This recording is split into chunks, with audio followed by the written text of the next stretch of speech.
Warning. In addition to personal stories and concrete actionable advice, this video also may contain some cheesy one-liners that couldn't be edited out.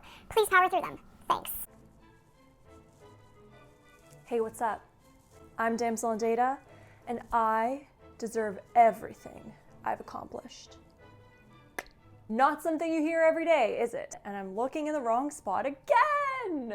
Okay! As awkward and uncomfortable as it felt for me to say it about myself, especially on the internet, I opened with this smug statement because I truly believe it. At least 90% of the time. But until pretty recently, I actually thought the exact opposite of this approximately 100% of the time. The truth is, I'm Damsel in Data, and I am no stranger to imposter syndrome. In other words, that I have taken from the internet, just see them here. Imposter syndrome, IS, refers to an internal experience of believing that you are not as competent as others perceive you to be. I'm happy to say I don't have these thoughts anymore. I definitely still have moments of imposter syndrome here or there, but I've kicked it out of my life far enough that it is no longer able to stop me from living my best life. And I want to help you do the same. I'm going to do that by sharing with you the 5 lessons that I've learned throughout almost a decade of feeling like an imposter. Sidebar, if you'd like to help me get 100% of the way to not feeling like an imposter, validate me by liking this video and being one of the very first 1,000 people to subscribe to this baby channel. My future serotonin boost, thanks you. Lesson number 1 is don't let superficial metrics determine your opinion of yourself. What do I mean by superficial metrics? We're talking traditional measures of success here. Your grades, your salary, whether or not you get a job or get accepted into a program, the number of subscribers you have on YouTube. Please subscribe. Every traditional measure of success only measures one thing, and no one thing makes up a human being, baby. There are infinite ways to measure success. But the most important things in life, like how much happiness, joy, and love you have in your life maybe, cannot be measured with numbers. I was personally victimized by this faulty mentality when I started university and my grades started just plummeting like crazy. As a straight A student my entire elementary and high school life, I sadly was under the wrong impression that my grades were a direct measure of my value as a human being. Once I lost those grades, I felt like I had lost all my worth. Because I wasn't doing too well being evaluated by this brand new performance metric, ability to thrive in higher education. But this metric only measures that one thing, ability to thrive in higher education. It's just one thing, one part of life, not the whole part of life.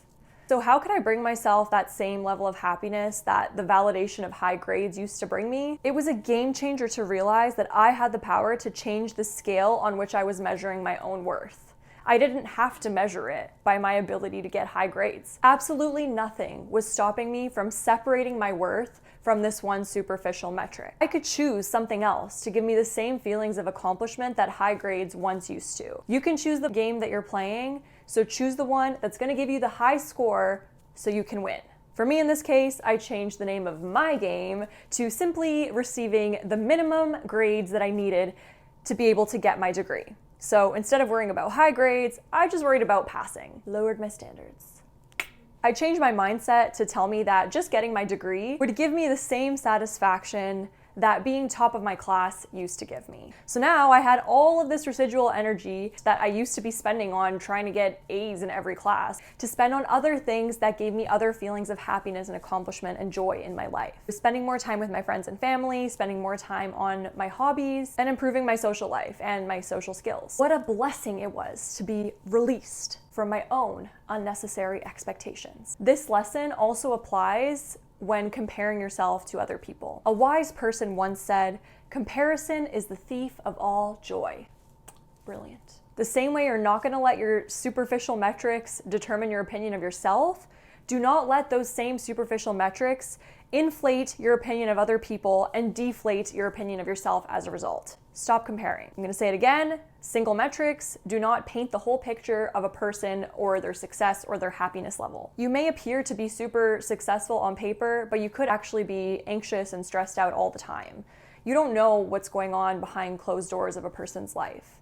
So why would you compare yourself based on the small window that you see? It doesn't make any sense. You could be comparing yourself to someone who's really not in that great of a position. And what a waste of time that is. Just focus on yourself. We are all on our own path. We are all given a unique set of life tools that allow us to contribute to life in a unique and meaningful way. And this value cannot always be easily measured by traditional means. So for that reason, to sum up this lesson, it does not make sense to compare yourself to any metric or any other person. That's it. Lesson number 2 is do not let other people's opinions determine your opinion of yourself either. Just like conventional success metrics, other people's opinions are not made up of the full picture of who you are and what you are, so take them with a grain of salt. Especially if you're not asking for their opinion, especially if that person who's giving their opinion to you when you didn't ask for it is giving you some kind of negative opinion. Being a woman in tech, I've been told many times that I'm only where I am because of unfair advantages that I have that I didn't earn myself. Now, this really hurts. It really hurt the first few times I was hearing things like this. It stops hurting when you realize that anyone who's giving you such an unconstructive piece of criticism that doesn't help you in any way is only doing it as a projection of their own insecurities. There are people out there, unfortunately, who tear others down to lift themselves up. It is a coping mechanism for them. It has nothing to do with you, so don't take it personally because it's not personal. Instead, be kind to them and just keep doing your thing. Being unfazed by comments like these is the most effective method of making your perpetrator reconsider their words and realize that you are a woke queen. And we love a woke queen. On the other hand, if the opinions of others are in good faith and are meant to be constructive, use them to lift yourself up rather than feeling down. For example, if you do a writing assignment and your boss criticizes your writing style, not just your writing style sucks, it's terrible, in a constructive way, thank them for their time and energy that they put into caring about your performance. If they did this, it's because they believe in you and they want to see you improve. Instead of getting upset about it, listen to what they're saying and think about how you're gonna act on it. No matter what kind of opinion you're getting, never let that one opinion alone go near your self-worth, honey. Guard it like a castle. Remember that other people's opinions are determined by their own life experiences and perspectives. No one's opinion of you is as valid as your own opinion of you. You're the one that has the most data on yourself. Nobody else has all of the information that they need to make a fair assessment. You should be the one to say how your own success is measured, not anyone else. And on that note of not taking too seriously how we appear in the eyes of others, let's shimmy on over to lesson number 3. Lesson number 3 is you didn't fool anyone. You got where you are for a reason. Listen, honey, people are not as foolish as you may think they are. They are not so easily bamboozled. Whoever hired you for that job or accepted you into that program knows what it takes to survive in that environment better than you do at the beginning. They accepted you into it because they saw something in you that gave them the confidence that you can do it. Let's talk about jobs for a moment because we see a lot of imposter syndrome in early career stages. The company that hired you because they have a specific need for a person to do a certain job for them. They will pay them for doing that job. It's something that they need and that they would give money for. No hiring manager would willingly participate in the activity of hiring someone if they aren't pretty confident that they can do the job well. So you better believe that they're going to be making a list and checking it twice to avoid going through the colossal waste of time that would be firing you and then finding someone else to replace you and retraining them and blah, blah, blah, blah, blah. This is why interview processes have gotten so over the top for the most part. The hiring managers are just trying to stress test you and see if they can find any reason to not hire you. So if you make it through today's modern hiring process, don't worry. You've got it. If you do actually feel lost and super unsure of yourself and your job, I'm going to address these feelings in lesson 4. But before I get to that, I want to address the idea of luck in this lesson. You may be thinking right now, You're wrong. I did fool them. I had really good luck in this situation. And if I hadn't been given this unfair advantage, I never would have fooled them and I never would have got the job. I'm gonna have to stop you right there. Yes, good luck exists. Yes, you might have had some good luck to get you to some of the situations that you're in today. There's a little bit of luck in everything, and bad luck exists too. Like, you'll have good luck and bad luck handed to you in various moments in your life. It doesn't matter. These moments of luck are going to even themselves out over time. It's what you do with your luck that is really the important thing. If you're someone who's taking advantage of lucky situations and making the most out of unlucky situations. If you are taking what life gives you and making the most out of it, you are not an imposter. You are a human. Luck, good luck, bad luck is a constant in life. It's gonna come and go.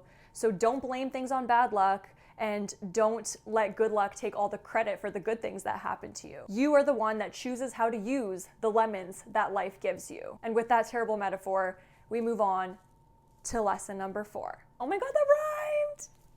Lesson number 4 is stop worrying about trying to prove your merit. Everybody else is too busy worrying about their own merit to care. I want to start this one off with a disclaimer saying that if you really are struggling with some elements of what you do, the people that have a reliance on or a responsibility for you may notice. But if they do notice, they will let you know. Let me say that again. Whether it's a boss at work or a professor or a grade at school, if you're not doing a good enough job at what you're trying to do, they will let you know. If they don't let you know, you're probably doing fine. So stop worrying, superstar. It would be foolish to waste another ounce of your energy on that.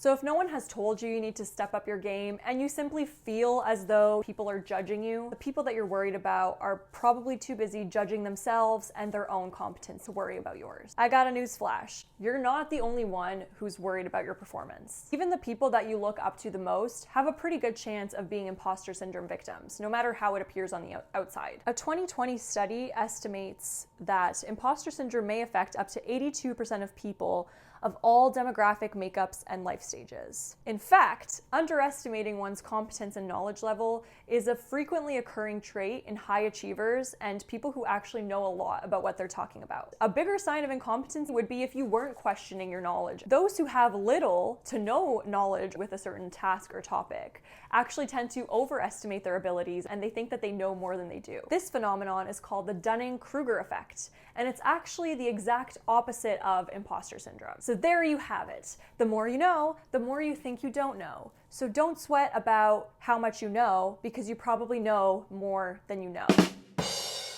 With this in mind, feel free to unleash the pressure that you have on yourself to look like you have all the answers. If you're in a phase of your life where you want to learn, which should be most of your life, if not all of your life, there's nothing wrong with admitting your uncertainty and asking questions to learn more. It's actually encouraged. Honesty and eagerness to listen and learn are universally admired traits. Take advantage of that and keep growing your garden of knowledge. But there is no need to go overboard attempting to master your craft 24/7. And this is lesson number 5. Lesson number 5 is you do not have to live and breathe it to be worthy of doing it. And it is whatever you feel your imposter syndrome towards. This goes out to the people that are reading every article, joining every club, spending every waking second of their free time trying to get better at this thing that they feel they're not good enough at. You're allowed to have a life outside of whatever it is your work or study is focused on. Having a life outside of it doesn't make you any less qualified at doing the thing. This is a huge problem in the tech industry. There seems to be this massive pressure to have 8 million projects going on the side, to keep up with all the latest technology trends and frameworks,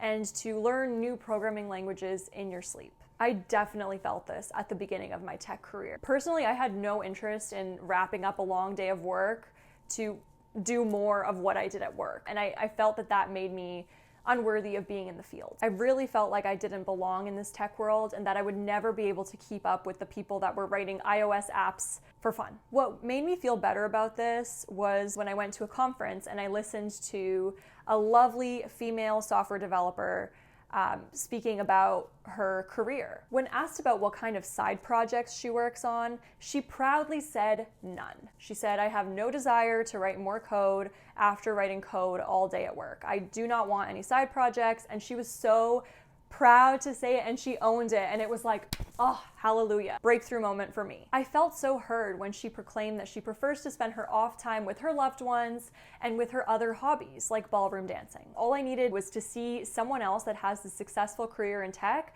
that has a life outside of tech to validate for me that it was okay. Please use this to remember that your career or your field of study does not need to be your entire life. If you feel like having other external interests makes you not as qualified as the people who don't have any other interests, let me leave you with this. Being multidimensional has its own advantages, both in your craft and in your life. Being well-rounded and knowing about other areas of life, especially areas of life that other people in your field might not necessarily know about, gives you diverse and fresh perspectives that will always be admired and appreciated no matter which field you work in. Some final food for thought. If you're one of the many people who believes they are an imposter, I'd like to say that imposter syndrome may not be all that bad. If you feel this way, it's probably a good indicator that you're in a place where you're challenging yourself and surrounding yourself with people who you can learn from. So if you're feeling it now, or if you start to feel imposter syndrome at some point, remember that it's not all bad, it's reversible, and it could be great fuel to help you blossom into an even more beautiful human being than you already are today. That is all on my end, but if you have any other lessons that have helped you overcome your imposter syndrome, please leave them in the comments. Let's start a conversation. Let's all learn and grow from each other and see that we're not alone in this. This video was pretty different from my other ones, so let me know your thoughts. I'd love to hear them. I was very excited to make it. So if you'd like to hear more of these amateur life advice kind of videos, as I'd like to label them, please let me know. I will catch you in the comments or in 5 to 10 business days when I post my next video. Thanks again for watching, and have a beautiful, self-respecting day. Bye.